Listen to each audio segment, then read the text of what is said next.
present at all at this point. So anyway, let's all stand for the Pledge of Allegiance, if it's possible. There's the flag. I pledge allegiance to the flag of the United States of America and to the republic for which it stands, one nation, under God, indivisible, with liberty and justice for all. Please join me in invocation. Our gracious and heavenly Father, we're so thankful that you touch us with your loving hands this morning to allow us to see another one of your beautiful days. Father, we're thankful that you allow us to come together in this virtual mode during this uncertain times that we do not understand, but we do understand that you're in control of everything that we are doing. Father, we ask that you allow us to have a meeting this morning to accomplish all the tasks that we put forth for us to carry forth. Father, we ask that you put your healing hands on those that are suffering from this virus. We ask that you touch their hearts and touch their limbs and heal them, Father, as much as you possibly can. We ask you to put your arms of comfort around those that have lost loved ones because of this virus. Let them know that you put no more than they can bear. We ask that you protect those first responders in whatever capacity they may be that are out there on the front lines, fighting an enemy that we cannot see, but let them know that you're with them every step of the way. Father, we ask that you be with us through this pandemic, and we ask that you eventually bring us out of this to find some type of normalcy within our lives again. When our work is done here today, that we're finish our work and find everything in our home safe and sound. These are all blessings we ask in your righteous and holy name. Amen. Amen. Amen. Well, clerk, can we have the roll call? Yes, sir. This is Deborah Gast. Commissioner Hagan, Ken Hagan. Commissioner Hagan. Here. Here. Commissioner Pat King. Here. Commissioner Les Miller. Here. Here. Commissioner Kimberly Overman. Here. Commissioner Mariella Smith. Here. Rick Lott. City Commissioner Nate Kilton. Councilman Maniscalco. Here. Councilman Joseph Citro. Here. Councilman Dingfelder. Dingfelder's here. Vice Mayor Ross. Here. Joe Lopano. Here. Adam Harden.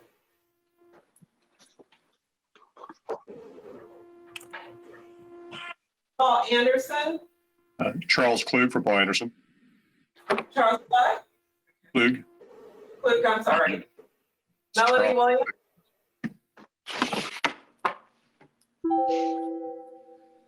Joe Wagner. Here. Michael Marino. Here. Cindy Stewart. Here. And then we have Cameron Clark and Beth Alden also present.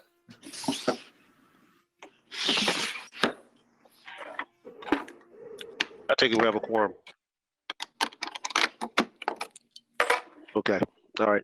Before we approve the minutes, I want to welcome Tampa City Councilman John Dingfelder to the MPO board. He's new to the board, appointed by Mayor Jane Castor. So, Councilman Dingfelder, welcome. Is there anything you would like to say briefly?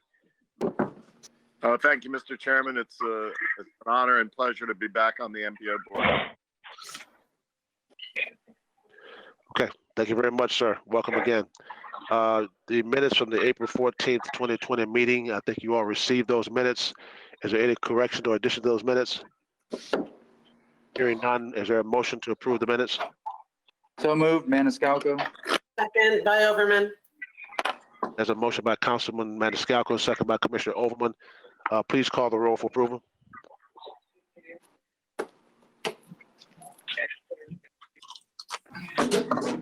Paul Anderson,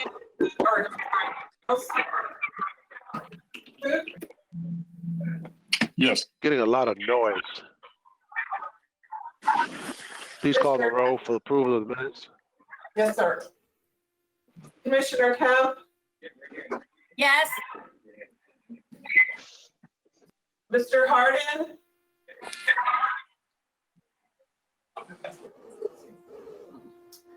Okay, Vice Mayor Ross, Yes. Councilman Citro, Yes. Michael Morano, Yes. Yes. Joe Bennett, Yes. Mayor Rick Bott,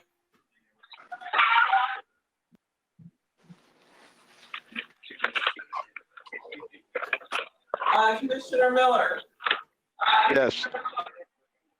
Councilman Calder, Yes. Commissioner Overman, Yes. Councilman Maniscalco, Yes. Mr. Wagner, Yes. Commissioner Smith. Yes. Cindy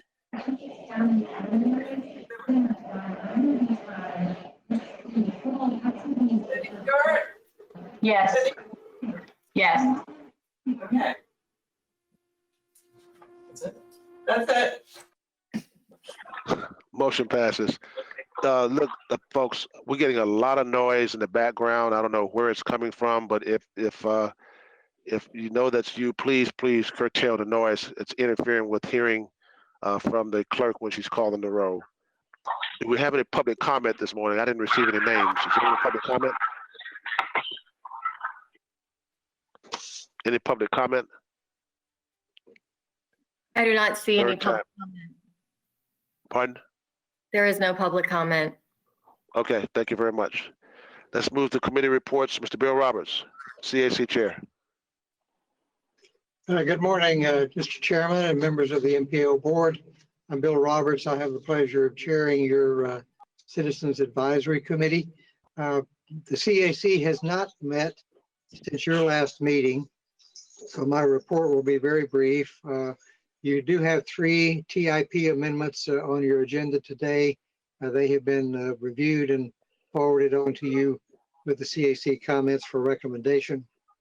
The CAC's next meeting is May 20th, which is next week. And we have a scheduled workshop to discuss the TIP funding. That workshop was scheduled on May 27th and is still on the calendar in anticipation of the public hearing for the TAP, which was to be in early June, but is now June 30th, is my understanding.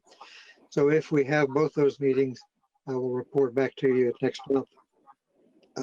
Of the 3 TIP amendments, let me only comment that Amendment 18, these are all 3 for design. They shift funds into earlier years, and the amendment number 18 has the full support after lengthy discussion of the CAC. That concludes my report. If you have any questions, I'll be happy to answer them. Thank you.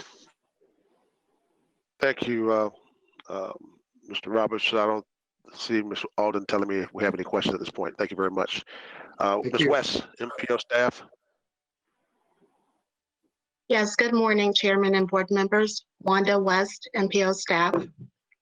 Committees approved and forwarded the annual certification of the MPO's planning process, the fiscal year 21 and 22 Unified Planning Work Program, and the Transportation Improvement Program amendments for I-75 and I-4, which are action items on today's agenda.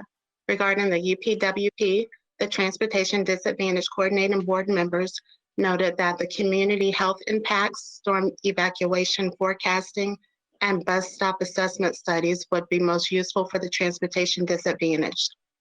Other presentations made to committees include ITS Capability Maturity Model, Hillsborough County Air Quality Status, Vision Zero Speed Management Study, and Sidewalk Stompers activities including advocacy, walking school buses, and future direction. The bicycle pedestrian Advisory Committee received public comments regarding modifications to 14th and 15th Streets in Ybor City as a result of the TB Next project.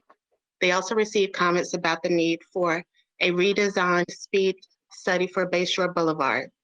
The Transportation Disadvantage Coordinating Board held its annual workshop and heard an update on the Tri-County regional needs for cross-county trips.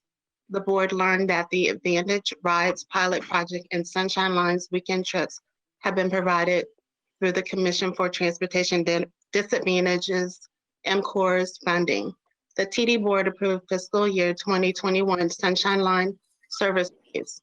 A presentation on the USC Section 5310 New Freedom Program reported that $2.4 million was available regionally this year. Hillsborough County agencies are receiving around 1.3 million of these funds to continue providing enhanced mobility for seniors and people with disabilities.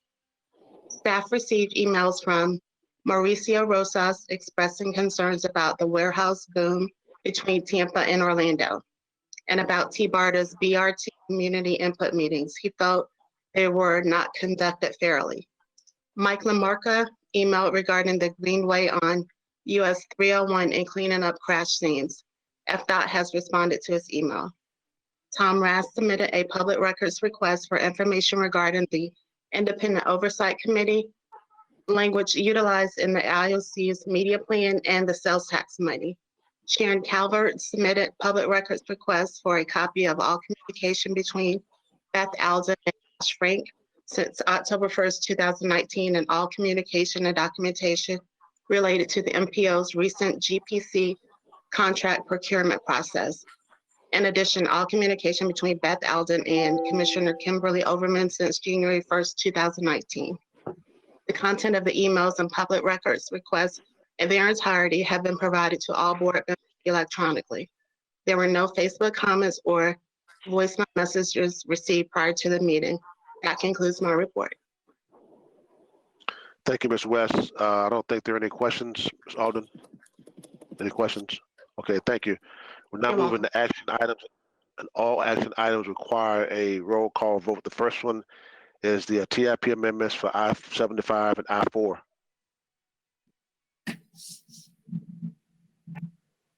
Are we ready for roll call? Good morning. Good morning, all commissioners. This is Vishaka Shivaraman. I'm MPO staff. I hope you can hear me clear. I will start with the TIP amendments, which Wanda had mentioned earlier, which were on the CAC, and it went to the other TAC committees. So Beth, can I move on to the first slide, please?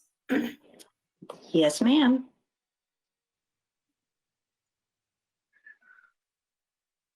Okay. Yes, I can see it now. So today I'm going to be presenting in front of you 3 amendments. All 3 are newly added projects. They are amendments 16, 17, and 18. And as you can see, they are for I-75 and I-4. I will list them one by one. For the next slide, please.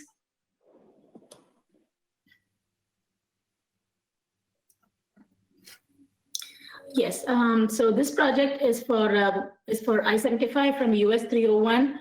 It starts slightly south of US 301 and goes up to Woodbury Road.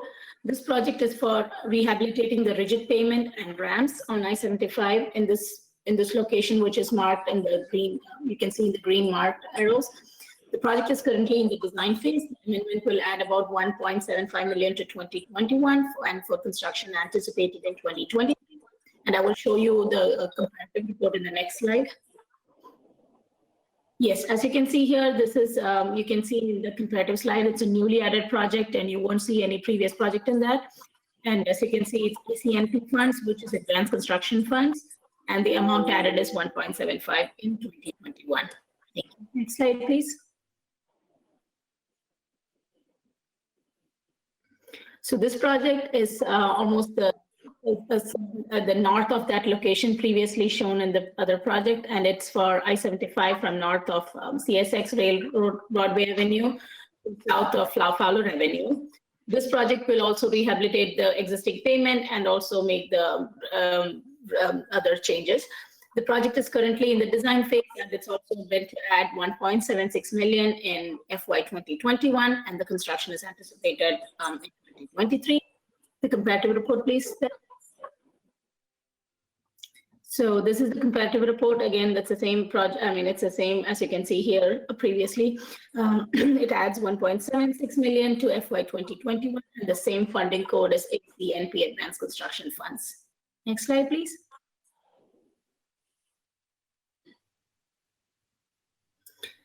So this is also a new project, as I previously mentioned. It is from I-4 from McIntosh Road to County Line Road.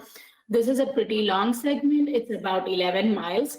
So this project actually covers repaving of existing interstate, the main line, the ramps, the frontage road, and it also includes safety measures and roadside safety improvements and road milling and resurfacing. Any other pavement and markings and substandard sign replacement will also be added to this project. This project is also in the design phase, and this amendment will add about 3.8 million. Construction is anticipated in 2023. Next slide, please. So with this, I'm pulling out the comparative report for this project. It is slated for funding in 2021, and it's advanced construction funds. And this project, as you can see here, it's adding 3.87 million. So with that, I will move on to my request of please approving this amendments. And if you have any questions, you can ask me. Thank you. Are there any questions, Ms. Alden? I don't see any. Okay. I think Commissioner Overman was waving. I don't know if she wants to, she's fanning something on what she's doing. Commissioner Overman, you recognize for a question? Thank you. On the last project, I appreciate it, Chair. On the last project, it's just a repaving. Is there any restructuring or any redesign considered as far as I-4 is concerned? During the Board of County Commissions comprehensive plan meetings, we had discussed the need to consider wildlife travel and how wildlife travels through that area. There is a very small sliver of the wildlife corridor that does travel through that area, if I'm looking at the map correctly. And I was curious if in this process of redesigning this area or just repaving it, that there's an opportunity to create a pathway under I-4 in that design. Is that an option to consider? Or is that something that would take much more effort? And I'll stop. Thank you for the question, Ms. Oran. Actually, this question was brought up at the CAC meeting, and that was what was addressed earlier, because this 3.87 million was a question in doubt. And I got an answer from the FDOT project manager, and I had written it to CAC members that what I see on the TIP amendment is only for the road milling and resurfacing, because it's such a long section of the road. It's about 11 or 12 miles. So this project actually covers only substandard sign replacement, pavement marking. And with this project, what FDOT will see is that if any roadside improvements or pedestrian ramps or crossing needs to be replaced, that will happen. It also will update the signal loops at the ramps. So it's mainly a preservation project, and that is all I know as of now. I don't know if there is any wildlife crossing designed in that, although if Beth or somebody knows, they can answer that.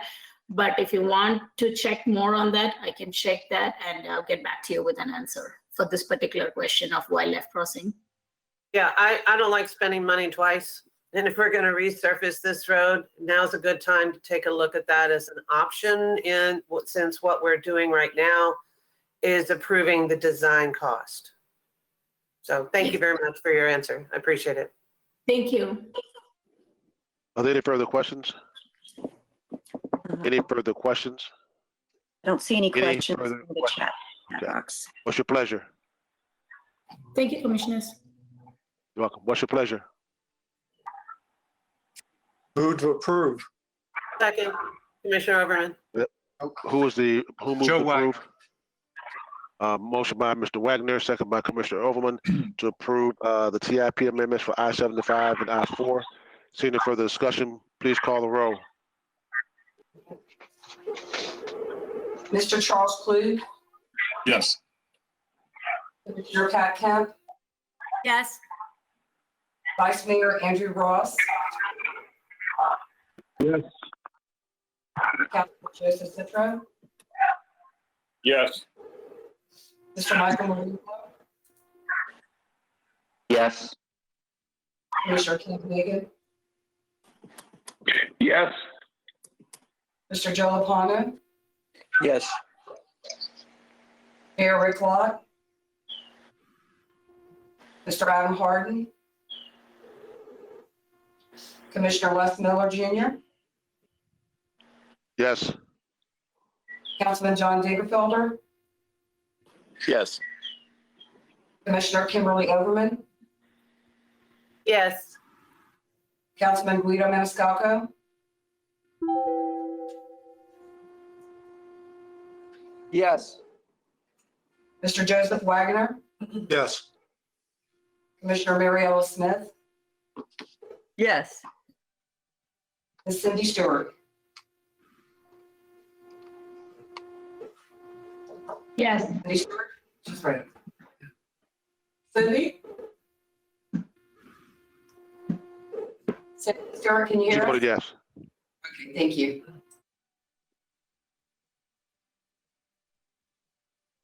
By my tally, the vote passes. The motion passes, I'm sorry, not the vote passes. We move on to B, fiscal year 19 and fiscal year 20 UPWP amendment for funding the obligation.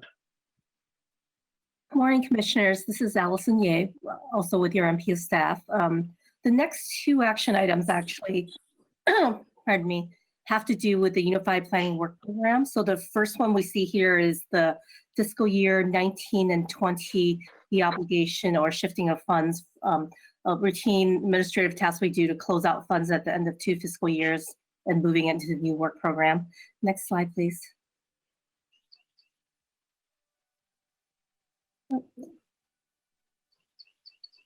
It's a little laggy. Sure, no problem.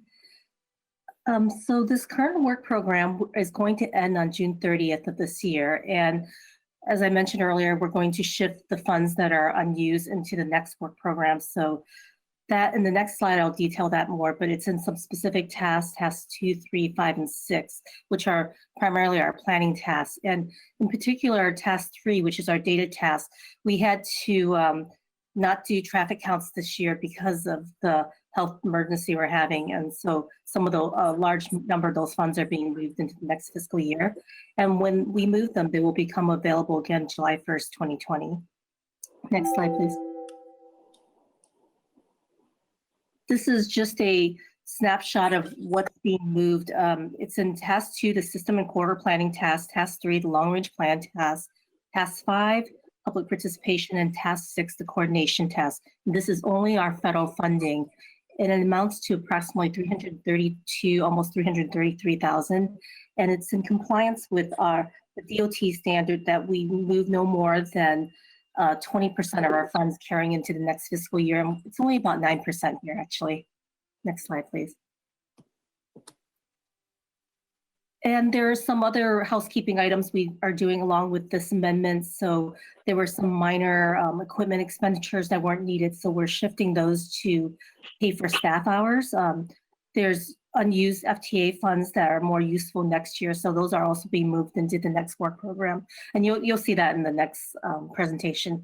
We added some language in task 1 to clarify that we are having expenditures for ADA compliance purposes. As well, in your packet for this amendment, you'll see that there are some TIP comparison tables. And the only things those are doing, those are also being amended along with this, this presentation here, is that we're matching what we're doing with the UPWP with the TIP. So that just kind of does that concurrently. Next slide, please. So the action we're asking for today is for you to approve this amendment for the fiscal year 19 and 20 work program and to deobligate planning funds and the related TIP amendment with it. And I'm happy to answer any questions you have before we go to the roll call vote. Are there any questions? Are there any questions? In the chat. So moved. I'm sorry. Commissioner, I'm sorry. Hold on. so Who moved. was the motion by? Who made the Commissioner motion? Kemp. Commissioner Kemp moves. Who seconds? Is there a second? Second, Joe Wagner. Okay, we have a motion by Commissioner Smith, second by Mr. Wagner. See no further discussion. Please call the roll. Mr. Charles Clue, Yes. Commissioner.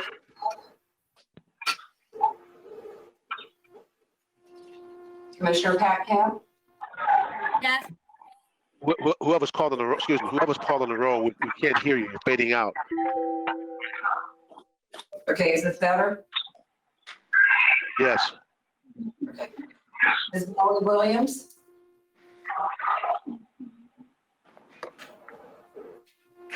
Ms. Williams? Okay, I can see Ms. Williams, but I don't know if she can hear me. Ms. Williams, when you vote, raise your hand. She votes yes. Thank you. We can't hear you, Ms. Williams. Vice Mayor Andrew Ross, Yes.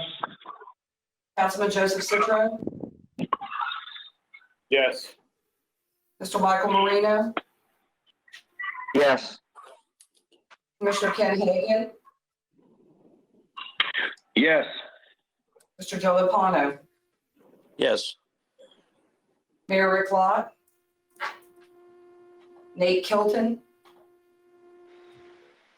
Commissioner Wes Miller Jr., Yes. Councilman John Dingfelder, Yes. Commissioner Kimberly Overman, He's a crazy boy. Yes. Councilman Guido Maniscalco, Yes. Mr. Joseph Wagner, Yes. Commissioner Mary Alice Smith, Yes. and Cindy Stewart. Yes. Thank you. By your vote, the motion passes. And the crazy boy was in there, whoever that was. We'll move on to fiscal year 21, fiscal year 22 Unified Planning Work Program. Ms. Hugh? Thank you, Commissioner. Good morning again. So this next amendment is related to the previous one. We are adopting the new work program for fiscal year 21-22. Next slide, please. As you probably have heard me say too many times, this document is required every 2 years. This is the cover for the new document, and it's going to be effective July 1st of this year and run 2 fiscal years to June 30th, 2022. And it will help us comply with all our funding requirements and outlines our major planning tasks, as well as coordinates federally funded planning tasks performed by the MPO, HART, and the DOT. Next slide, please. So we have 6 major planning tasks, and this is how the funding in the work program breaks down. 40% of that goes to system planning and corridor planning.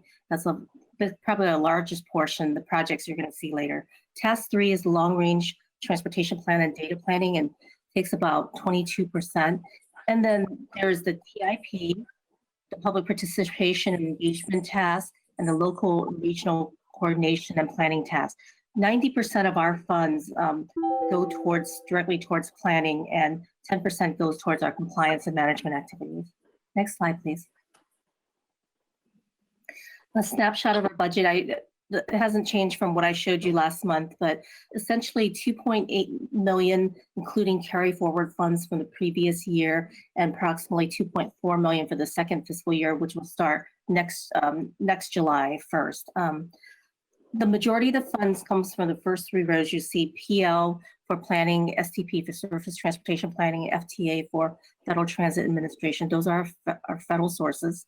And the CTD is the Florida Commission for Transportation Disadvantage, which is our state source of funding for our TD planning. Thank you.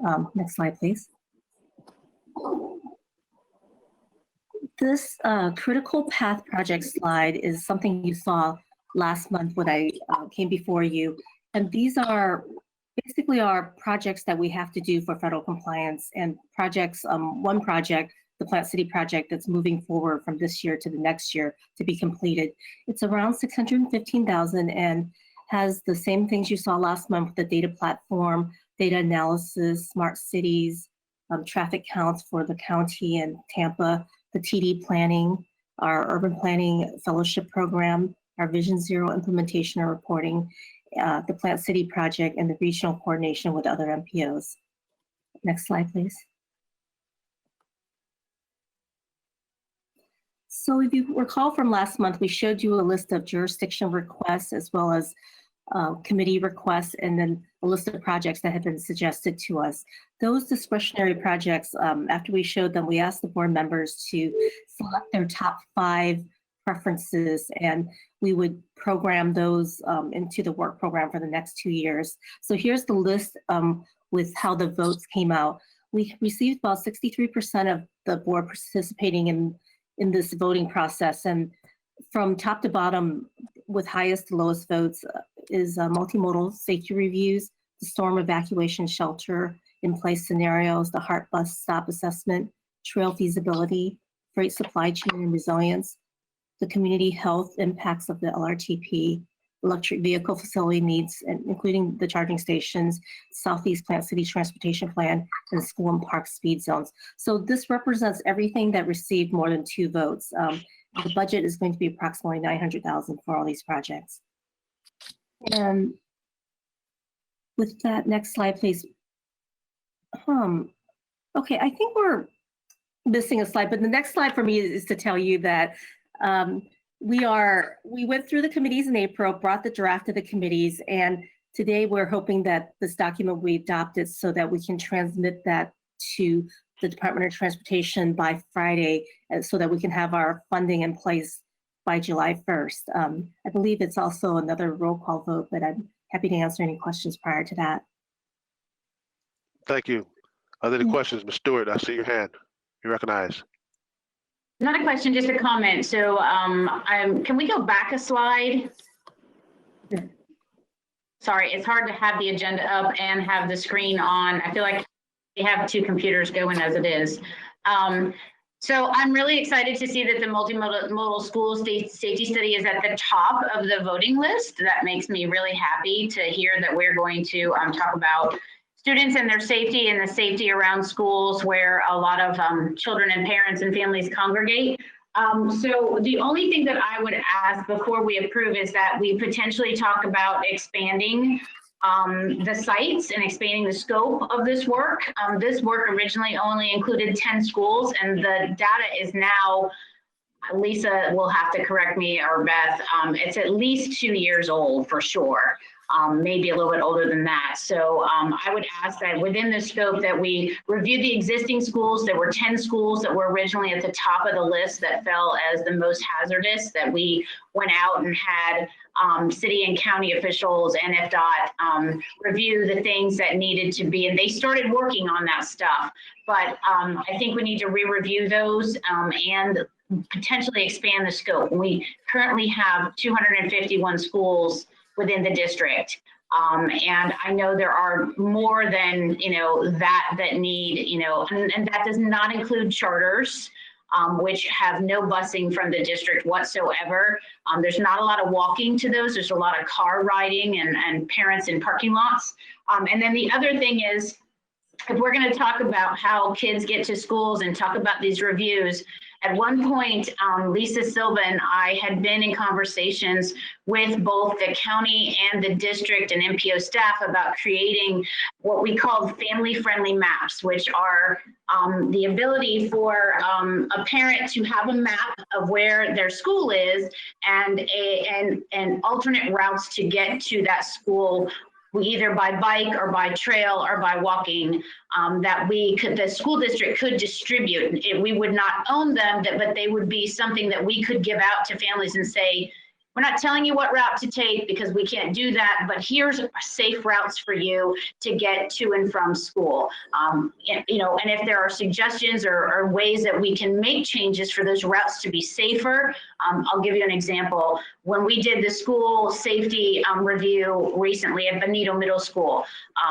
the students walk on a very busy, granted, it is a 4-foot, 5-foot sidewalk, and it is big, but it is a busy road. So to keep them from walking on that road, there's a path already behind the library, and we moved the students to that path. We had to add a gate, to allow them to come onto the middle school property and then get to the elementary, but it was a simple fix. But it's a different path if parents don't want their kids on the busy road where all the traffic is. So having those options for parents to be able to have the, at least have a map that says, here are different routes for you. I would ask that we add that to the scope of work and talk about how we implement that as well.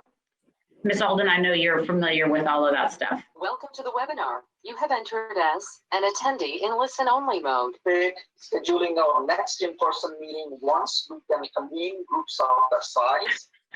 Sorry, that's not me. For our task force meetings 6 through 9. Lionel, can you see who that is and see if you can mute them? As soon as we have any specific.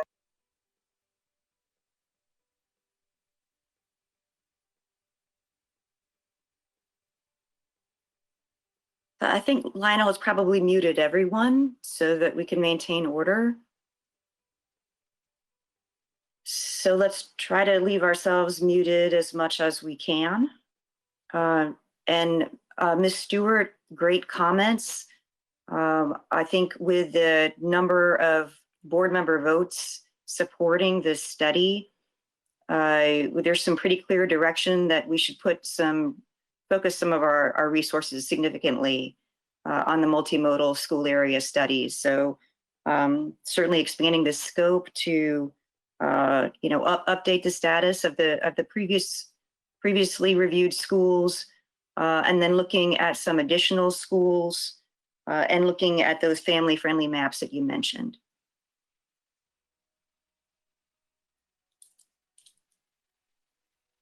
Commissioner Miller, are you muted? Can you unmute yourself?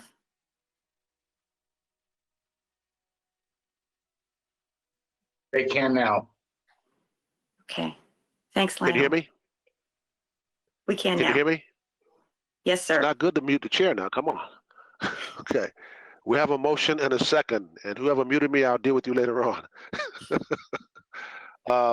We have no further questions. Please call the roll.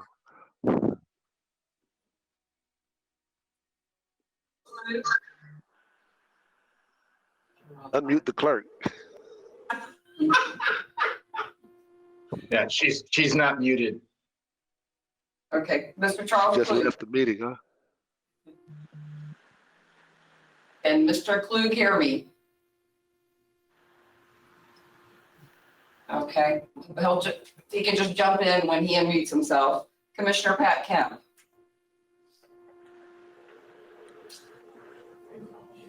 I think everyone's muted. You have to unmute everyone. And over here, they're all muted. Start the roll call over, please. Alrighty, Mr. Charles Klug. Yeah, I'll use it. One last note for the task force members, we may have adjusted your name in order to correctly identify you as a task force member. To unmute. Mr. Roberts?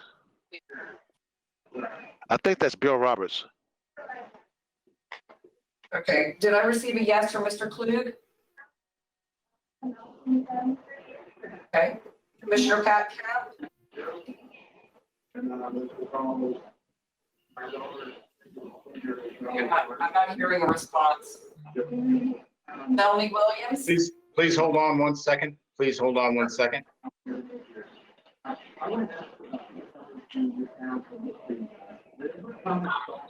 Yes. This is Commissioner Kemp with the yes vote. Hold on, Commissioner Kemp. Commissioner Kemp, hold on. Hold on, Commissioner Kemp. We have some issues.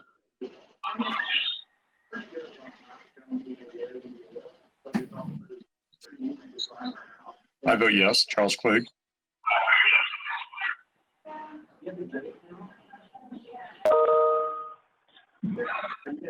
Okay, we're all set. Go ahead. All right, I heard Mr. Klug say yes, and Commissioner Pat Kemp as well. Melanie Williams. Did you say Melanie Williams? Yes, I did. Yes, Ms. Williams, do you vote yea or nay? Yes. Yes. Thank you. Vice Mayor Andrew Ross. Yes. Councilman Joseph Citro. Yes. Michael Marino. Yes. Yes. Ken Hagan, Commissioner Hagan, Yes. Mr. Joe Rapano,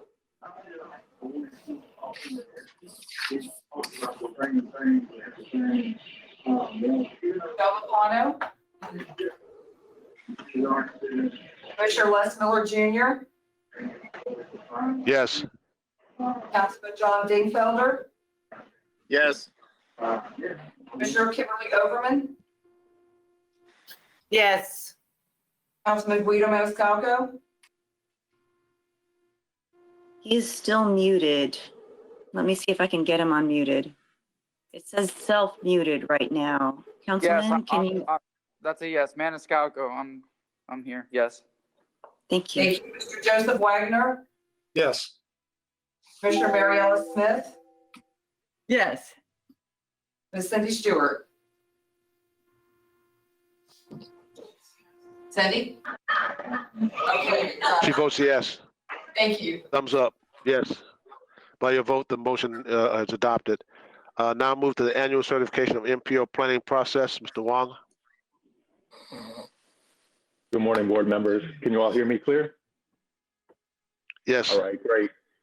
This is Johnny Wong, MPO staff. This morning, I'm going to explain the MPO/FDOT joint certification and review the findings of that process with you.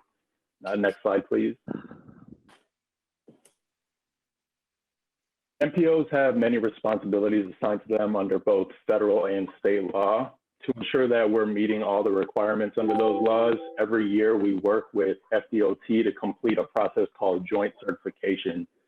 So we do that every year, and then every fourth year we go through a similar process, which is a little bit more comprehensive. And that involves a site visit from Federal Highway Administration reviewers. They sit with us for a couple of days and go through everything we produce and then grade us on our performance. The joint certification that we're going over today is basically an interim report card in between those 4 years. And the reviewers use it as an opportunity to note anything that we're doing as an agency that's extraordinary.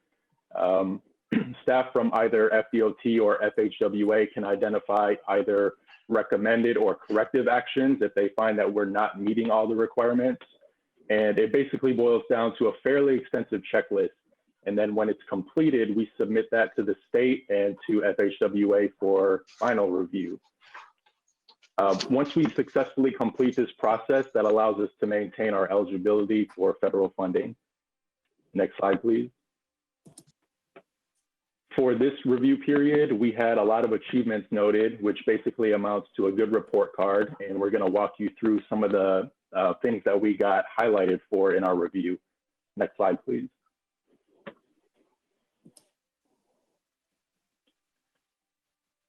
All right, so let's go through the achievements. The first thing that was noted is our Resilient Tampa Bay Transportation Plan, which was highlighted as a notable study. We're one of 19 MPOs around the country that won additional funding to do studies on vulnerability and criticality of our transportation network. That study was completed in collaboration with Pinellas and Pasco MPOs. And so it was a tri-county effort. And together we assessed vulnerabilities to flooding. We looked at sea level rise, and we tried to determine what that means for the future of our transportation system and how that would impact the region's economic viability in the future. We included the findings of that study in our long-range transportation plan. We included that as an element of the system preservation program. We led this initiative, and since we wrapped up the study, we've shared results with other MPOs around the nation by participating in peer exchanges, and we use those as venues to discuss what we've learned and try to determine what the impact of this could be. The study's already been recognized by the MPO Advisory Council as a noteworthy practice winner, and as a result of this year's joint certification review, it's now been designated as a best practice by Federal Highway. Next slide, please. The second thing that was noted as impressive is our engagement efforts. And so those were lauded as exceptional, especially the online public survey that we did for the 2045 long range plan. Last summer, we used an online survey tool called MetroQuest. We used that as our primary tool to ask people around the county which priority projects should be included in our long-range plan. We recruited participants for this effort by using targeted social media ads on both Facebook and Twitter. Those digital efforts were complemented by an in-person approach. So we attended community meetings that we got invited to. We also invited ourselves to a few meetings. Those live meetings were concentrated primarily in our communities of concern. And the goal for doing that, or the reason for doing that, is to engage demographic groups which are usually underrepresented in survey responses. We tried to make it really easy for those individuals to participate. So we proactively translated the survey into Spanish. We provided a hard copy version for anyone that doesn't have internet access. And we also set up a hotline to serve the visually impaired. We did intercept surveys at HART bus stations, and we did multiple ride-alongs on buses to capture the transit-dependent community. With those efforts, we had more than 5,000 people provide input to us, which is considerable for a survey like this. And we were really successful in increasing participation among those hard-to-reach groups. Compared to the survey that we did for the Imagine 2040 plan, its time 2045 had 40% greater participation among the African-American community and 70% greater among Hispanic residents.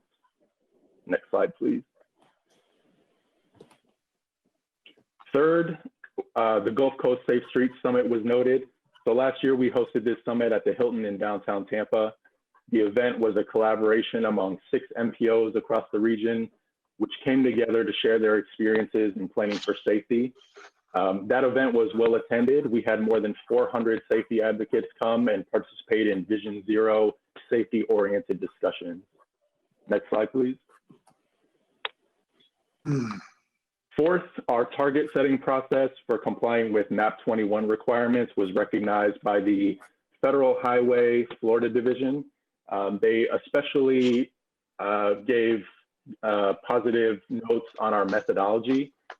So for the target setting process, we use a very data intensive approach to setting those targets, and we adapted that approach from our long range plan. Across the state, we're one of only 8 MPOs that uses a data driven process for setting those targets. I think that you're pretty familiar with this. We bring it to you every February. To set the targets, we use historical data, and we also look at levels of investment to predict the future. And that approach has garnered a lot of positive attention from around the nation. Last November, we hosted a workshop at our offices. We had staff from Federal Highway, DOT, and other MPOs attend. We used that venue to share our techniques for collecting and analyzing the crash data. And then we also shared our methodology for predicting the crash rates into the future. Next slide, please.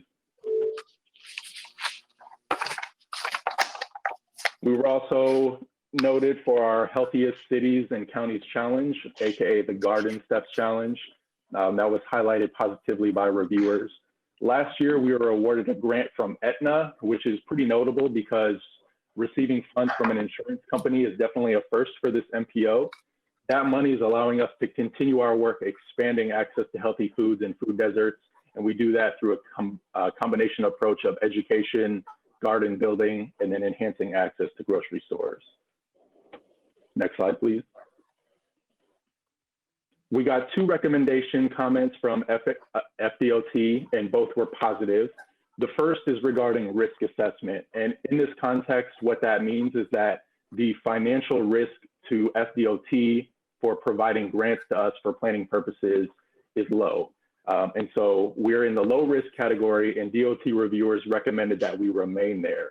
That's positive because it indicates that the invoices we submit and all the supplementary documentation is always in good order, and they want that to continue. The second recommended action that we got is, since our MPO is known for being innovative and for leading change, especially regarding safety projects and for multimodal approaches, they want that to continue as well. Next slide, please. It was all a positive report card. We didn't get any corrective actions, so we're all good. Next slide, please. And this is an action item for you all. You can't change the findings of the certification that comes from DOT and Federal Highway reviewers, but we're looking for your concurrence that we're in compliance and that you support our recertification as an MPO. That action comes with 3 sub-actions. The first is to recognize that we're in compliance with federal and state laws pertaining to MPOs. Second, that you support our recertification. And third, that you authorize Chairman Miller to sign the joint certification statement. And I'll be happy to answer any questions that you have. This is Commissioner Overman. I Are there move any those 3 items, please.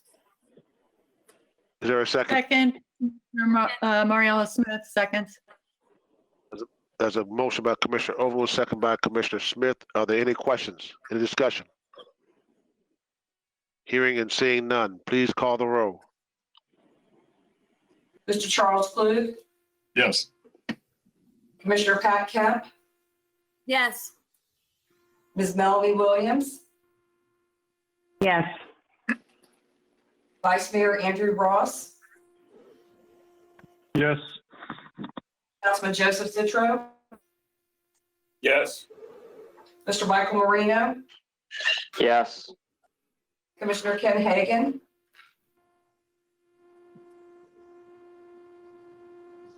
Commissioner Hagan, Mr. Joe Lopano, Yes. Commissioner Les Miller Jr., Yes. Councilman John Dingfelder, Yes. Commissioner Kimberly Owen, Yes. Councilman Guido Maniscalco, Yes. Mr. Joseph Wagoner, Yes. Commissioner Mariella Smith, Yes. Ms. Cindy Stewart. Yes. Thank you. Great, thanks everyone. How you vote, the motion is adopted. Now we're moving to annual evaluation Executive Director, Mr. Cameron Clark. Good morning, Mr. Chair. Can you hear me? Yes. Mr. Chair, can you? Okay. This is Cameron Clark. I'm here to present the annual evaluation of the MPO Director. Pursuant to the MPO Staff Services Agreement with the Planning Commission, the MPO Board conducts an annual evaluation of the MPO Executive Director. The format that we used this year was the same one that the Board adopted last year as a changed format. It scores numerous categories based on a scale that's contained in the form. Based on the submittals I received, I created an average for each category and each question. And there's also a second attachment which compiles all of the comments that any of the members made into a single form so that they can all be read together. Individual forms are certainly available upon request. Forgive me, board members, I actually sent you an updated 2 forms last night to incorporate comments that I received from board members earlier this week so that couldn't make the agenda deadline. The motion I would ask for would just be for the board to receive the report, and then I can transmit the result to the Planning Commission Director, Ms. Sornita. Thank you. Okay, is there a motion to receive the report? Commissioner Motion to receive the report. Yeah. There's a motion by Commissioner Kemp, second by Councilman Citro to receive the report. Is there any discussion? Seeing none, please call the roll. Mr. Charles Klug, Yes. Commissioner Pat Kemp, Yes. Ms. Melanie Williams, Yes. Vice Andrew Ross, Yes. Councilman Joseph Citro, Yes. Mr. Michael Marino, Yes. Mr. Joe Lopano, Yes. Mayor Rick Lott,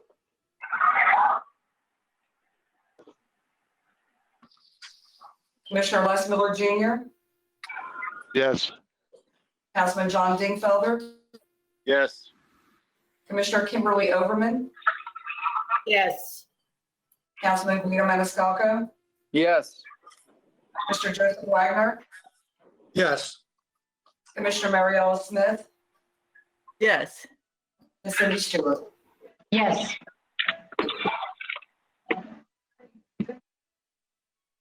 Did you call everyone's name, Clerk? Yes, Commissioner. Okay. Motion is adopted. Mr. Clark? Yes, sir. Are you done? No, I'm done, sir. That's all I have. Thank you. Okay. Normally, after the acceptance of the evaluation, the annual evaluation of our executive director, there's a discussion as to we look at possible pay increase for our executive director. I had a conversation, I believe I remember having a conversation with Ms. Alden a while back concerning that. And the discussion was that we're in the middle of a pandemic and do not know what the outcome of our budget is going to be. Do we do that at this particular time? Am I correct, Ms. Alden? Did we have that discussion? Yes, that's right, sir. So I believe your recommendation was that we, before finalizing a number, which you would do with Ms. Zernita as the administrator for my position, before finalizing that number, that there would be a review of the budget and where we are with potential changes to the budget. And so, my suggestion to you is that, we come back to this topic in August or September. And I'll ask Cheryl to schedule some time for you to talk with Ms. Zernita about it. Very good. Is that understood by everyone? Yes. Okay. Thank you, because we don't know where we're going to be. I read an article this morning that the state legislature could be in the hole by billions of dollars. They're thinking about calling a special session before the election to come back and look at the upcoming fiscal year's budget. So just be prepared to, wherever you may be, whatever is the county or your city, municipalities, your school board, it's going to be a tough year. So just get ready for that. Okay, let's move into status reports. Hillsborough Air Quality Update. Yes, good morning, Commissioner. This is Jeff Sims. Can I get a quick confirmation that you can hear me? Yes, sir, we can hear you. All right, thank you very much. As I said, this is Jeff Sims. I'm with the Environmental Protection Commission of Hillsborough County. I think everyone is familiar with our organization, but for anyone that's not, we are delegated by the Florida Department of Environmental Protection to specifically handle Hillsborough County and to address local environmental concerns. And as such, we provide periodic updates to emphasize the importance of air quality and the connection to transportation. We sit on several of the MPO committees, and we have given this presentation to several of the committees in the past month. It just really to focus on the need to remember the impacts of transportation to air quality. We continue to meet the national health-based standards for the principal pollutants for the transportation section. However, with the continued growth in population, the dry weather we experience in late spring and early fall, it is increasingly challenging to maintain compliance with a more stringent standard of 70 parts per billion for ozone. As with any potential for high ozone levels, EPC keeps a close eye on these with our daily air quality and advises the public as needed. Could I get to the second slide, please? Thank you. As stated, EPC, we've been responding to the COVID pandemic and adapted and working primarily from home, but have remained fully functional. As our air division is the primary division related to MPO ongoings, and we deal with everything from compliance and permitting, open burning, asbestos, basically anything that focuses on impacts to the atmosphere. And we also house our sustainability section. Of course, our focus today would be mostly on our air monitoring section. Next slide, please. So why should air pollution be controlled? There's an obvious connection between air quality and human health.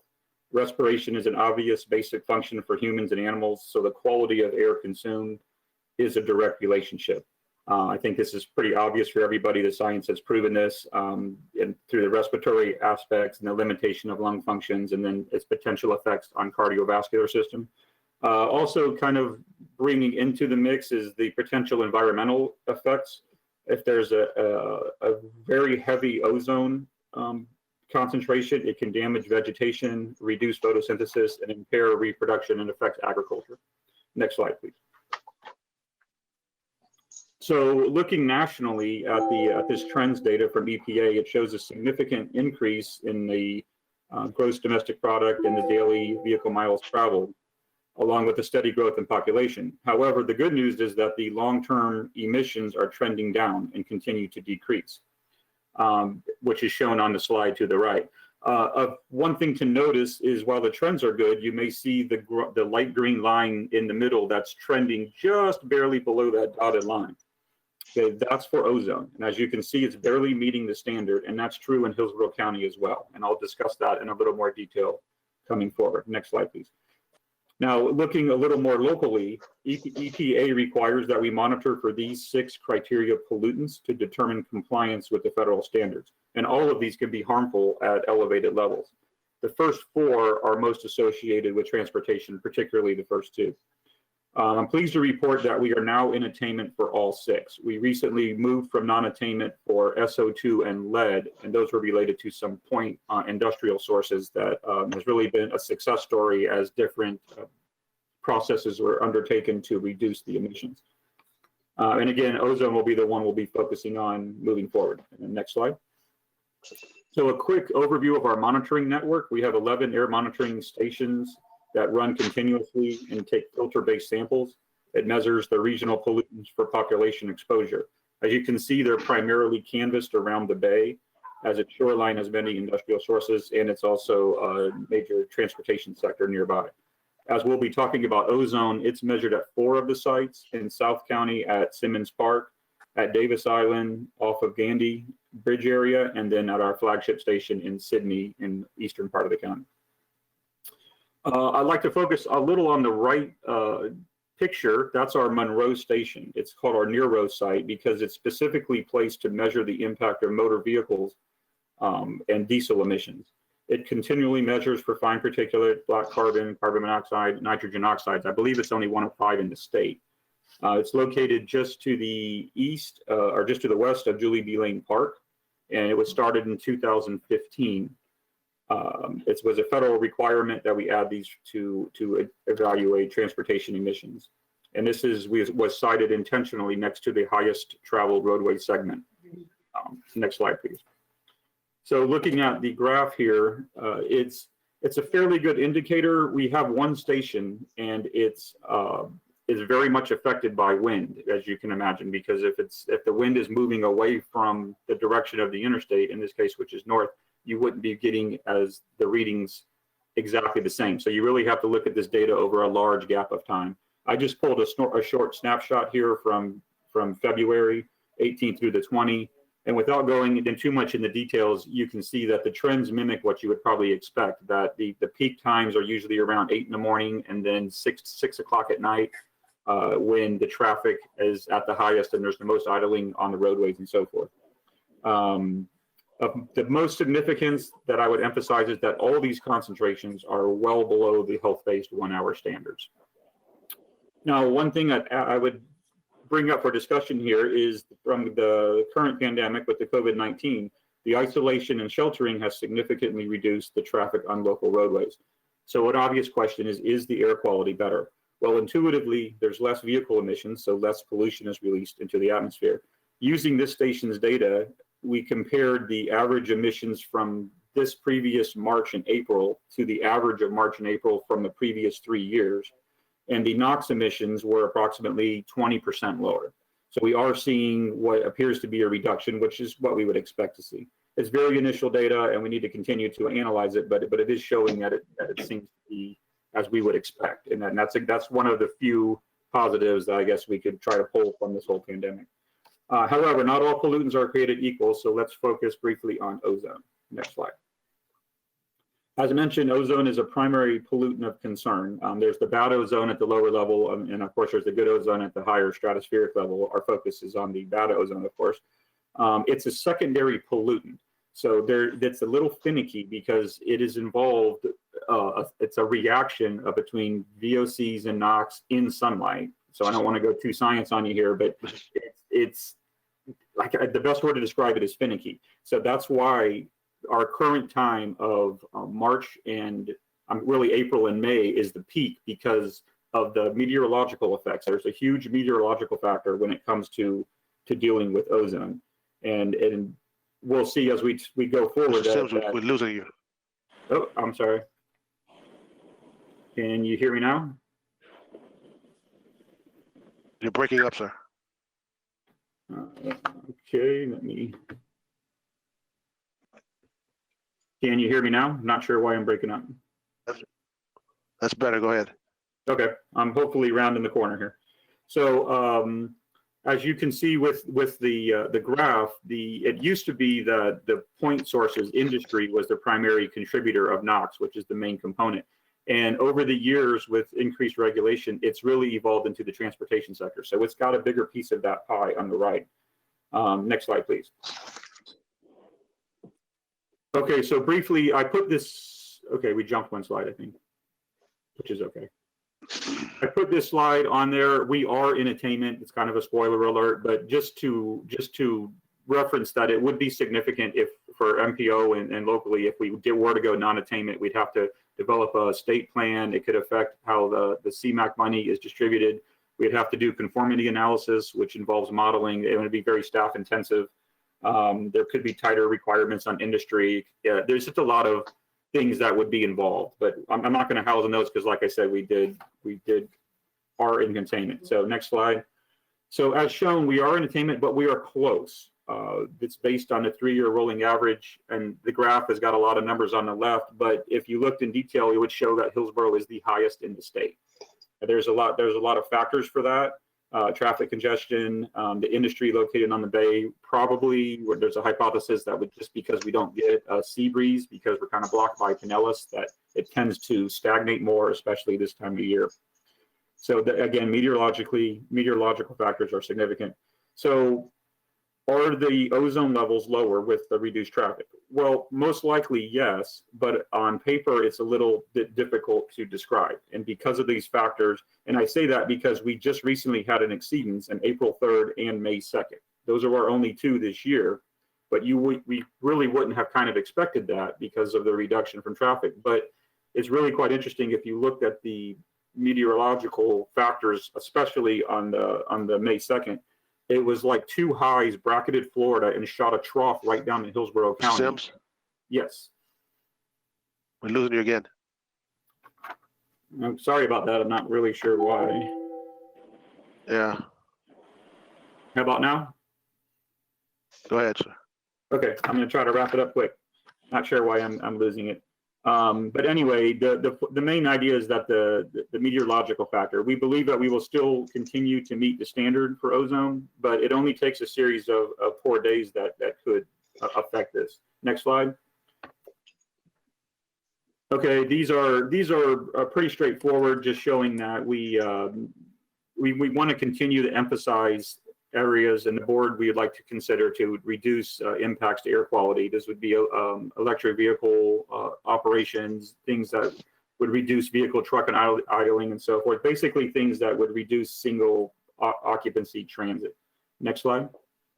So a few of the things that EPC does, we have several alternative vehicles in our fleet. We offer 2 public charging stations on site, and we're involved with quite a bit of outreach trying to promote the public to get involved with these alternative fuel sources that have less emissions. Next slide. So ultimately, our message is that our local air quality is good. We have very few unhealthy air days per year. We will issue air quality advisories on those days to keep the public informed. One just example I would pull out, we had an interesting one back on April 13th where we had an elevated particulate level, which was scratching our heads. And then we realized it was primarily attributed to fires in Cuba and Central America. And the trough of air was bringing it in our direction. It's just interesting. It's just a point to show that sometimes the outside influences from the county can affect us. Last slide. So overall, our local air quality is good, and that trend is also echoed across the state. Our local efforts have helped the state to have the cleanest air on record. The recent non-attainment areas in Hillsborough, Nassau, and Polk counties came into compliance after years of targeted reduction from industry. And Florida is the most populous state to meet all of the national ambient air quality standards. So with that, I would just like to ask that we need to keep promoting efforts leading to emissions reductions and continue to be conscious about the importance of air quality. I'll take any questions from there. Mr. Chair, we have a couple of questions. Okay. We have Okay. Commissioner Kemp and possibly Councilman Dingfelder. You have who now? Commissioner who? Commissioner Kemp and Councilman Dingfelder. You're breaking up again. Commissioner who? Commissioner Pat Kemp.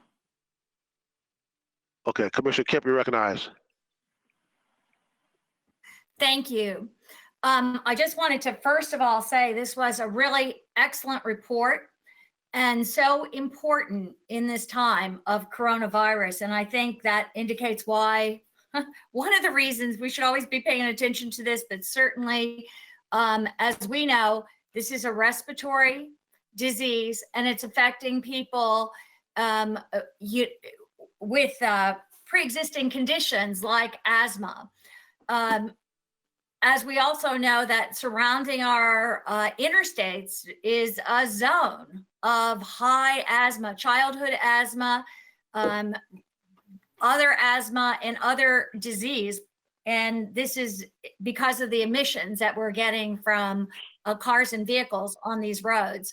I thought it was interesting that even in this time, I thought it was kind of shocking actually, as good as the report was, that even in this time, maybe not April 2nd, because I'm not sure how shut down things were then, but May 3rd, to think that we could also have non-attainment on that day with the reduced traffic. I also think it's important for us to recognize that, you know, I used to think that electric vehicles were such an advantage, which they are. They don't have the NOx emissions, but the particulate matter is, as I understand, a high percentage of the pollution that we receive, and that comes from tires and brake dust, and is polluting our bay and waters and our air for a mile around our expressway. So I'm wondering if you have any information on that, if you could talk about that. The second thing, and I had said this to Miss Alden the other day, and I want to see us looking at, is the reduction that comes from telecommuting, and how we might be able to make an effort as an MPO to look at this in the future. I certainly want to look at it from the county doing more of it, but also from our corporations and our businesses when they can, because it certainly has reduced our road load incredibly. And to the extent that we can start to encourage that, or whatever efforts we can make in that direction, I think would be good. But I'd first like to just see if there's any more comments to be made with regards to electric vehicles, and with regards to, I know you said our biggest pollution source is now our vehicles. If you could speak to that a little. Sure. Yes, thank you. Yeah, well, as far as the electric vehicles, I mean, the main advantage is you're not getting any emissions of the, you know, NOx and the nitrogen oxides and carbon dioxide and so forth on the roadway. So there is the inherent advantage of there, and why we would want to continue to promote that as a source. You are correct that certain much of the particulate emissions that you speak of are also related to diesel combustion. That's where a lot of that comes from. You are correct that some of that is contributed from tire dust, brake dust, and so forth. And that, of course, electric vehicles would also have those same issues.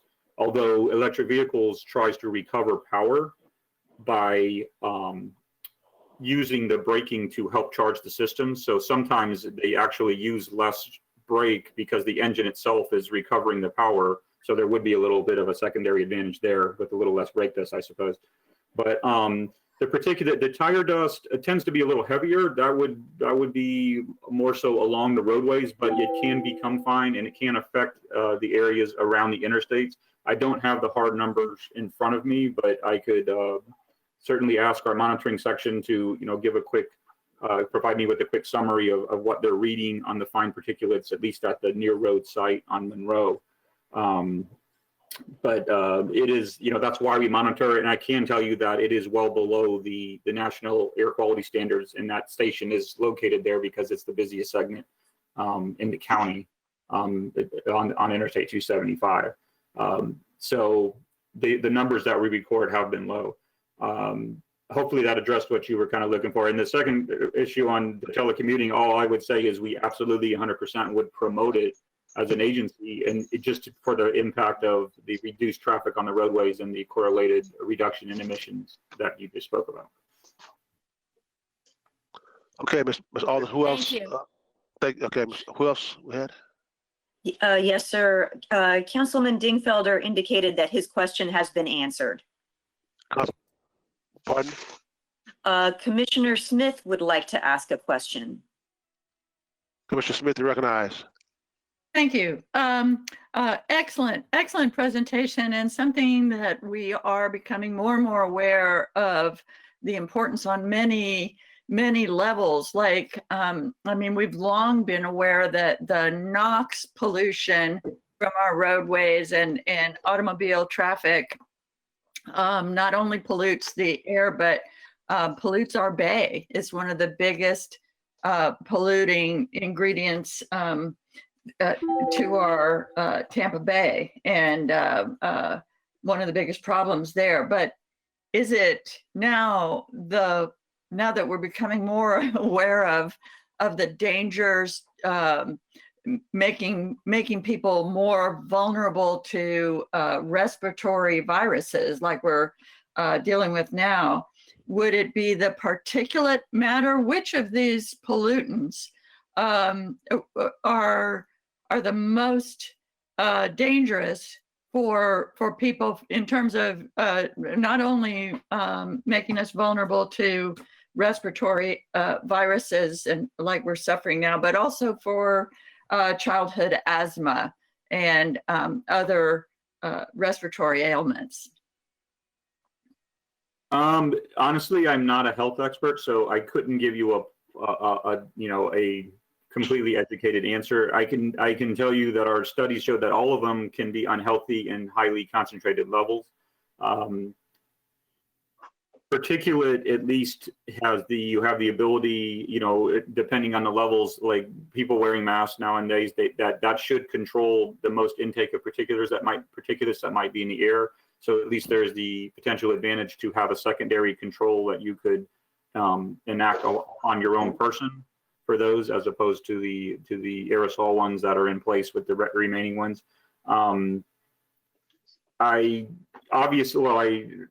We didn't talk about lead. That would probably be the one I would be most concerned about, but that's in a really, really low level. So I don't think that's one to really be conversing about here. All of them are ones to be conscious of. I think the main thing is to know to be aware when those levels of any one of them are elevated. And that's what we do as far as we compare to the air quality index and the national standards, and we will issue advisories. And as shown in that one graph, there's 5 or 6 a year, almost exclusively to ozone. Occasionally we might have some from dust, but that's attributed typically to forest fires that are going on around the state, and then the wind will drift some of that in our direction, or they could be fires in our area too. And in those areas, those are those hazy days that you might see on occasion in that time of year. But my answer would be that we just need to be conscious of all of them, and just be aware on elevated days, especially if you're a sensitive group, not to be to limit your time outside. Fortunately for us, that's very rare.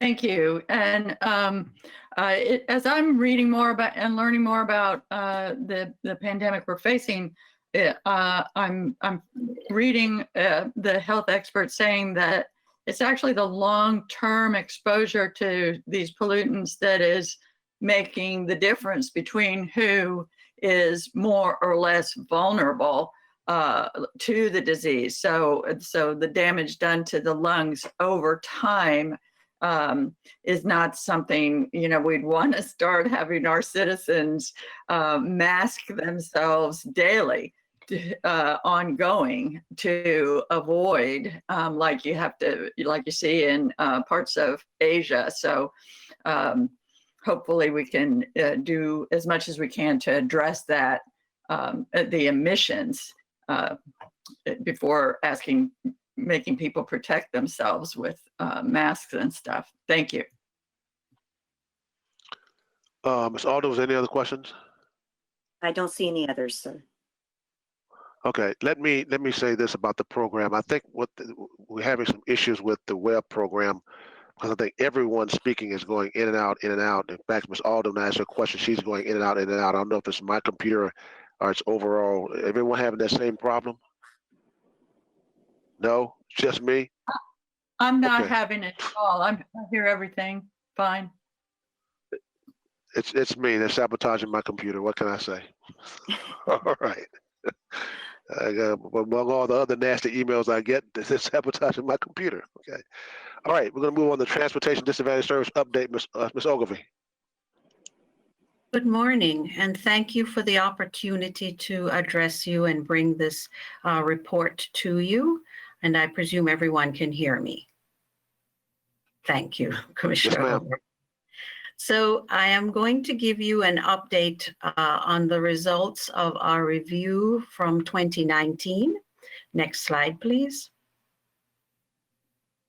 And just to recap, Transportation Disadvantaged is a program that is created in Chapter 427 of the Florida Statute.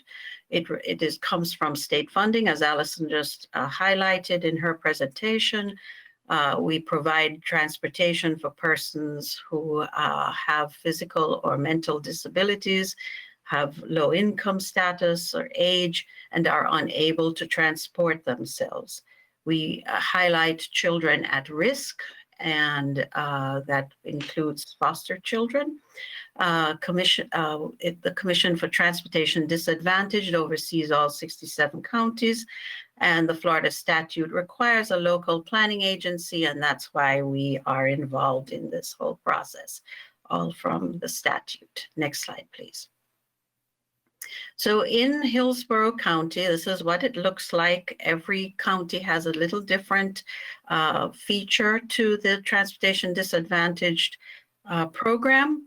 But here we have the Board of County Commission is the coordinator of the program, the Community Transportation Coordinator. They sign all the legalese things. They have a program known as the Sunshine Line, which is the operator of the system and does the day-to-day work. We provide door-to-door trips for medical, shopping, employment, social activity. This last one, the social activity, has been a great need that the advocates of the system have continued to bring forward, and we'll have some good news on that in a few minutes. We have subsidized the bus passes. The program pays for bus passes, and referrals to other services as available. The service is Monday through Friday, 6 a.m. to 5 p.m. There's windows of opportunity for flexibility in that, but that's the core hours. And I highlighted the Saturday service began this year with 8 to 4 p.m. on Saturday, thanks to the intervention of the MPO board, to referring that back to the BOCC, who then provided the service through some funding. So next slide, please. So the services are about $6.8 million is provided through the Commission for Transportation Disadvantaged, providing us $2.2 million. The Department of Elder Affairs gives about $500,000. Hillsborough County, the lion's share, $3.9 million, and $53,000 from other states, agencies such as the Juvenile Justice Department and Department of Children and Families.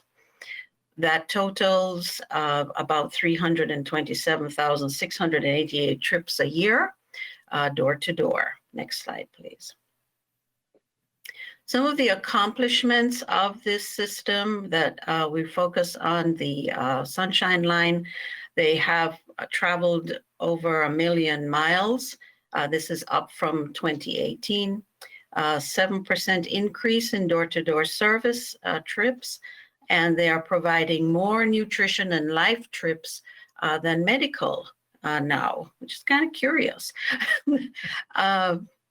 Standards, all standards have been met for safety, reliability, efficiency, being on time, low complaints, everything. And as I was closing my eyes last night, I realized I had not added one more accomplishment, and that is the cost per trip. The standard statewide is $12.97, and the Sunshine Line is providing cost per trip at $10.22 per trip. So we need to celebrate that as well. We're efficient, and satisfaction with the service continues to be 99%. Next slide, please. Other parts of the program, we have in the, as required by statute, we have coordinated contractors. There are 12 of them in Hillsborough County. They provide service for their clients, but we get to oversee and make sure that the standards are being met in terms of service and all the other things, reliability. Such as Metropolitan Ministries is one, Agency for Community Service, and Angels Unaware, McLean, and more. They bring in about $12.2 million of revenue to Hillsborough County and provide for over 400,000 trips annually. Hart also is a board member of the local coordinating board, to whom I staff, and they are in the system through interlocal agreement with the Board of County Commission to sell bus passes to the Sunshine Line at market rate and to work cooperatively to accommodate reduced costs and to avoid duplication of service. Next slide, please. We had some good news last year. The state of Florida anted up $1 million extra to provide a pilot project that was focused in Pinellas, Hillsborough, and Manatee County. It was known as Advantage Ride. It provided weekday and weekend trips for social activities as well as work and medical. 20,000 of the trips were provided through those 3 counties, and half of them were here in Hillsborough County. So we received some extra trips for about 400 persons. They were for the developmental disability group, such as autism and cerebral palsy populations. And I have emphasized here at the end of this slide, one of the comments that really touched me was the idea that the people who responded to the state about giving feedback talked about their ability to feel independent, their ability to be healthy, to work and play, which are things that the persons with disabilities are not always accommodated for in Hillsborough County or the state. So next slide, please. We would like to congratulate the Sunshine Line on many achievements. The CTC provides cross-county trips. This has been a quest of the Transportation Disadvantaged Coordinating Board for many years. Okay, it's this century. And they are trying to stretch the dollars and make that happen. Children at risk are getting rides, which is wonderful. You may recall some of the stories earlier in this last decade about our foster children. So here we are helping out, giving better outcomes for these children. Employment trips have increased. Our complaints are very low, 58 last year. We got 229 accommodations. Congratulations to Scott Clark and his staff for doing that. Satisfaction, as I said, maintained at 99%, and Saturday service is now a reality. And the CTC, the Sunshine Line, has asked for more funding for that through the state grants. So we are hopeful that this will continue into 2021. This concludes my presentation, Mr. Chairman, and thank you for the opportunity. Thank you, Ms. Ogilvy. Are there any questions? Are there any questions? I do not Very see good. any. Thank you.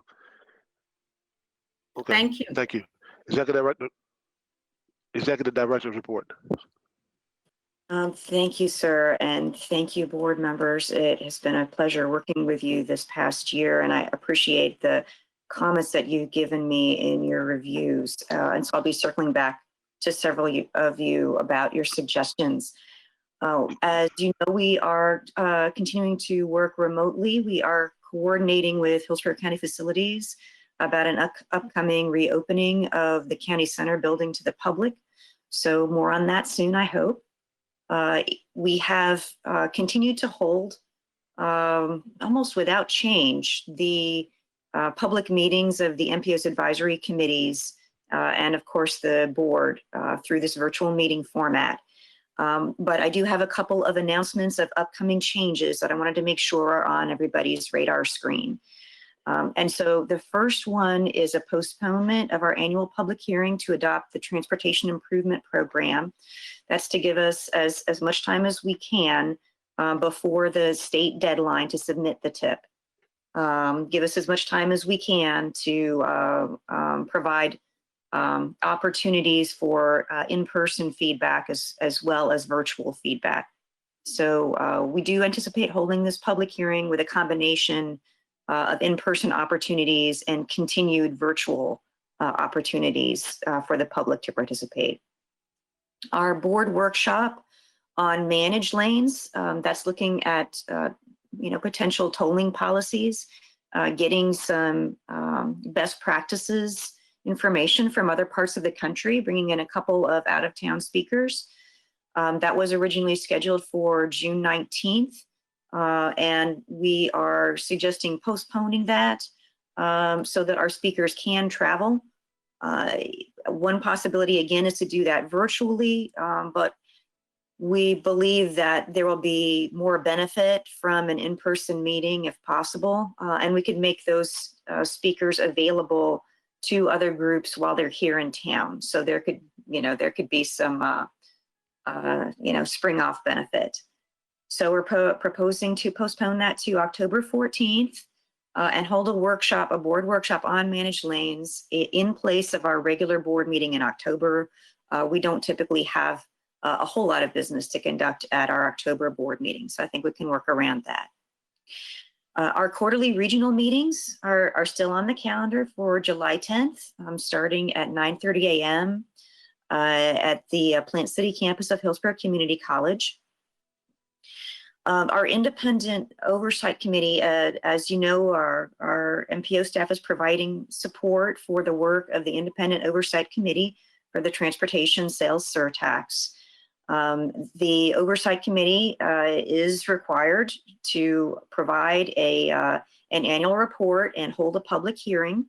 Again, we'd like to provide some in-person opportunities for folks to participate in that public hearing. So we're postponing that to August. The date will be announced on our website. The annual report that I mentioned that the Oversight Committee is required to produce has been drafted. It's been prepared by your staff here. And so a draft of that is available on our website now for review. And you'll find a link to it in the addendum to this board packet. And then one more announcement. In February, as we discussed setting targets for improvements in safety for the coming year, you all had a discussion about what low cost and no cost safety strategies can we bring forward so that we're not waiting on funding to make progress on our safety issues. And so we're proposing to hold a leadership summit on that topic and bring in panelists to discuss things like high visibility enforcement, and development review, so that we make sure as construction continues that we're building communities that are just as safe as they can be. Your Q3 report is in your board folders, which have been distributed to you through email. And that concludes my report, sir. Commissioner Kemp may have a question. And Commissioner Oden. Commissioner Kemp, be recognized.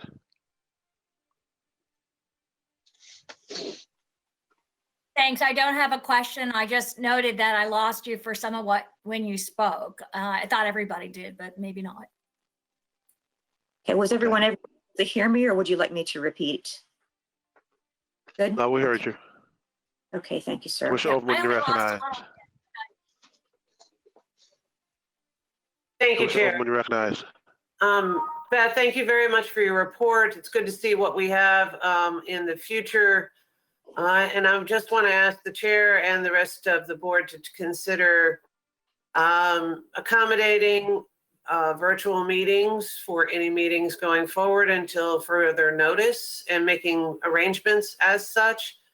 I personally, and I know other board members, have challenges associated with health crisis that would keep them out a little longer than what maybe we see in the way of phase-in for getting back to work under the governor's orders. But all of these meetings honestly could be attended virtually if we plan for it. And given that it actually supports our environmental sustainability goals by actually telecommuting more, I would ask if we need a motion, but I would like to take that into consideration for all of the meetings you described. For example, the TMA meeting, I know that normally is in person early in the morning. And while it is local and easy to get to, I will not be there. I will love to attend virtually. So I think it's important that we take that to the various different group meetings and regional meetings under consideration. Thank you. Okay, we can make that happen. Commissioner Overman, I agree with you concerning the virtual meetings, but is Mr. Clark on the phone? I mean, I'm still on? I'm here, sir. Mr. Clark, believe me, I would love to have virtual meetings as long as we possibly can. And Commissioner Overman hit the nail on the head. There's some of us that are old and have conditions that we have to be very careful about where we go and what we do. But I believe somewhere in one of the executive orders from the governor, he allowed certain virtual meetings to a certain extent. And I'm thinking that expiration of that order may be coming soon. Are you aware of that, Mr. Clark, or do I have to probably get a clarification from someone else? As I recall, sir, the executive order that allows for a sunshine meeting to be held without a physical quorum being present is EO 20-69.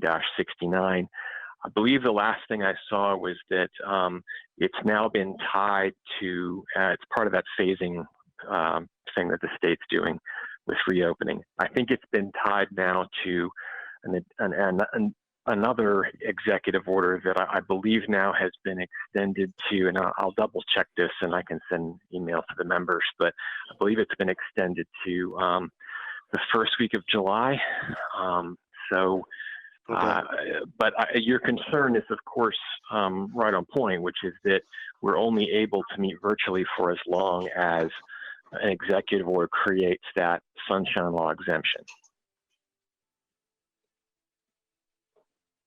Hello? Hello, sir. Can you hear me? Hello? I lost you there. Go ahead. Can you hear me? Did you hear me? Hello?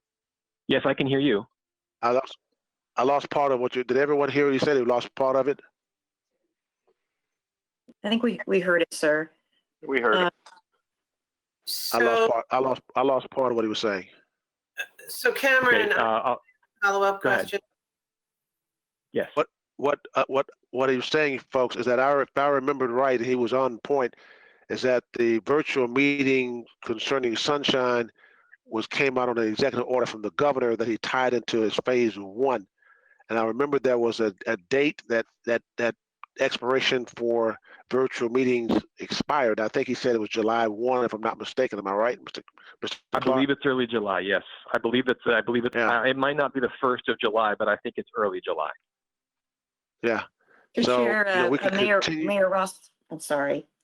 Pardon? Mayor Ross noted in the chat box that he believes it's July 7th. July 7th. Right. So yeah, thank you, Mayor Ross. So which means if the governor does not extend that executive order and says that you must now go back and start meeting in person to have a quorum, that means our virtual meetings will probably come to an end. So with that in we mind, I'd like to find. hold on. Pardon me? So as a follow-up to my question, and to take it into consideration, is it possible that the MPO have a bylaw change or an order change to consider virtual attendance under circumstances beyond an executive order? I'm not sure what. No, the executive order mandates all of us. Any committee that deals with any body that deals with the Sunshine Law, that's what the executive order pertains to. I understand That's that. correct. My question is, when that order ceases that permits virtual attendance to a meeting under Sunshine, can we, or what could we do as an organization to consider it extending it for those that have health issues that would require them to not attend physically to a meeting without putting their health at risk? Commissioner Overman, there is a provision. It comes from an Attorney General opinion when the Sunshine Law is operating as usual, that allows for remote attendance for voting members of the Sunshine body for, and the AG, it's not specific. The AG opinion says essentially extraordinary circumstances, I believe is the term. Even in those instances, however, a physical quorum of the Sunshine Board is required in order to allow anyone to attend remotely.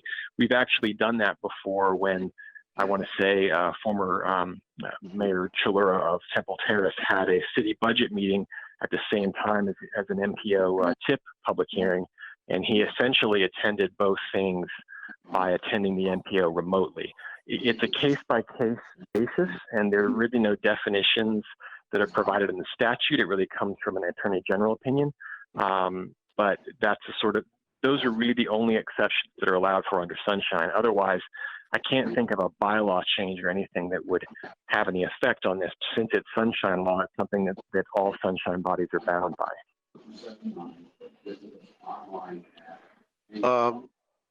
Mr. Chair, four board members have asked to speak. I'm sorry. Yeah, I see Ms. Stewart's hand. Ms. Stewart, you recognize. Thank you. I just wanted to comment. Hillsborough County School Board is already doing exactly what you're talking about. We only allow 10 people in our boardroom and 2 board members, and all of the staff participate remotely. And again, we're bound by the same Sunshine laws. I don't see how you're going to manage that in a room big enough with the CDC guidelines around, distancing. So we're going to have board members who are going to have to participate remotely. And provided that they can still vote and have a voice and be recognized, we have managed to do that. This is the 3rd meeting we held yesterday, where 2 board members were remote, 5 were in the room with the superintendent and the board attorney. Everyone else was virtual. And if someone came in the room to speak, someone had to leave. So the board attorney or the superintendent would leave the room because we can only have so many people in the room at a time. So, until the guidelines are lifted, I think we're going to be stuck. What is quorum for this group? It's 9. Nine members. So 9 It's people 9. and everyone else chooses to stay in their remote location and participate that way.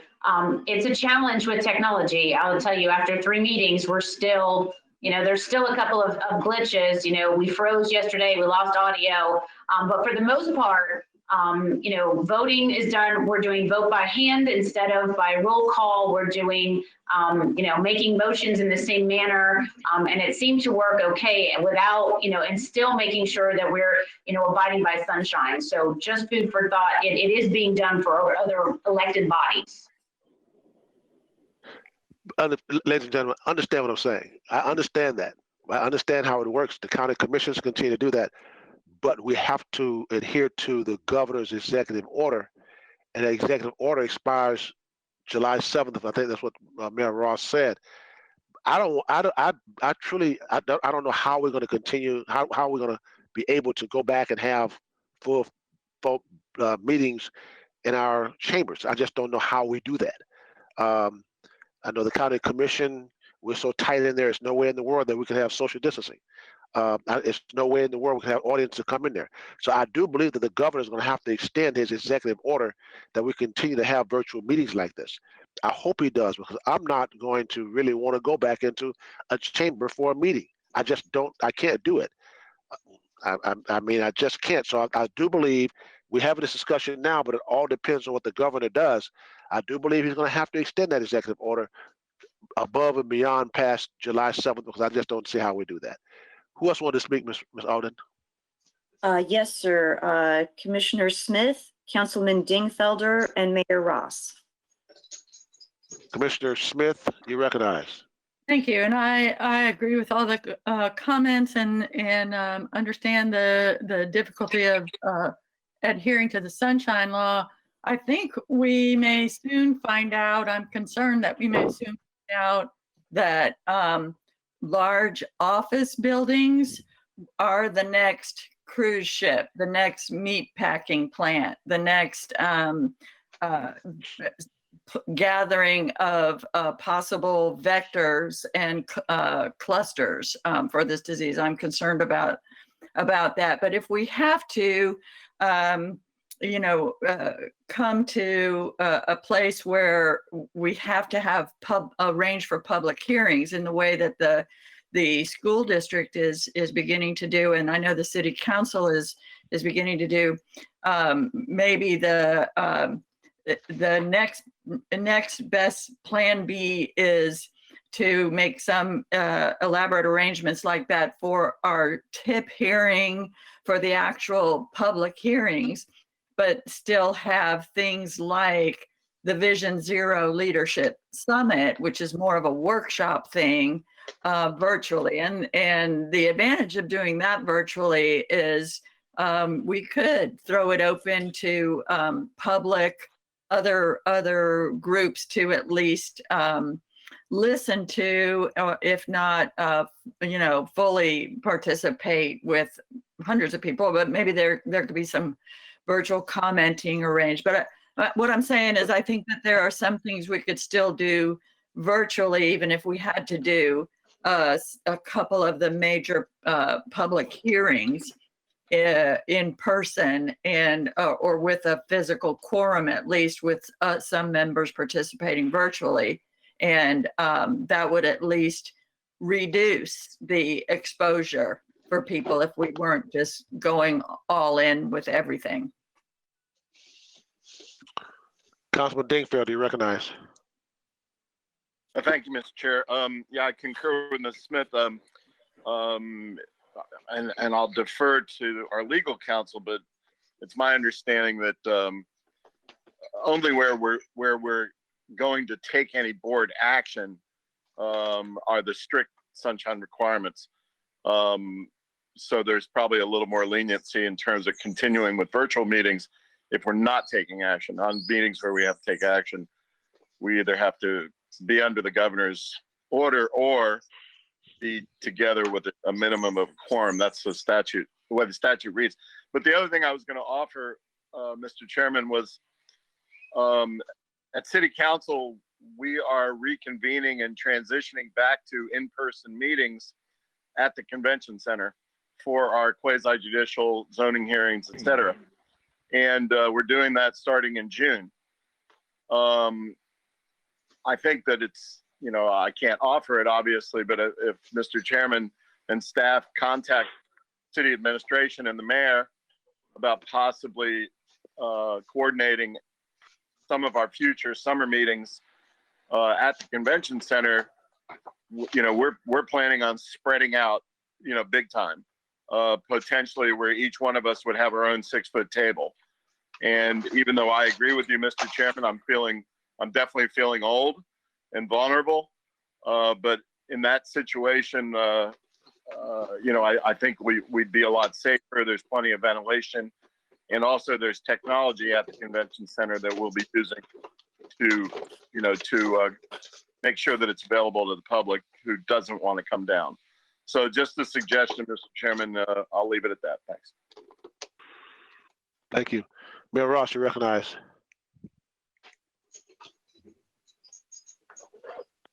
Thank you, Commissioner. Just to shed a little light on this, I know that the Florida League of Mayors has contacted the governor's office and made a formal request that he consider extending 2069 beyond July 7th.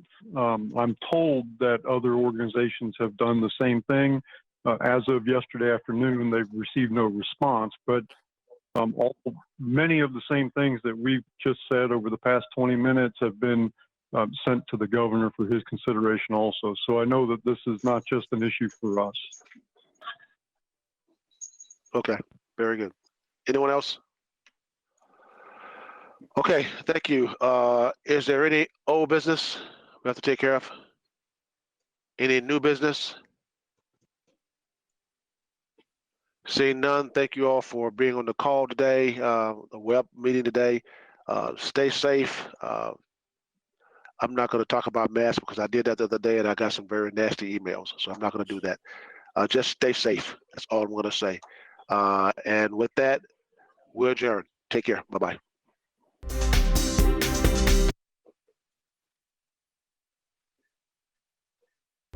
Bye, everyone. Stay safe.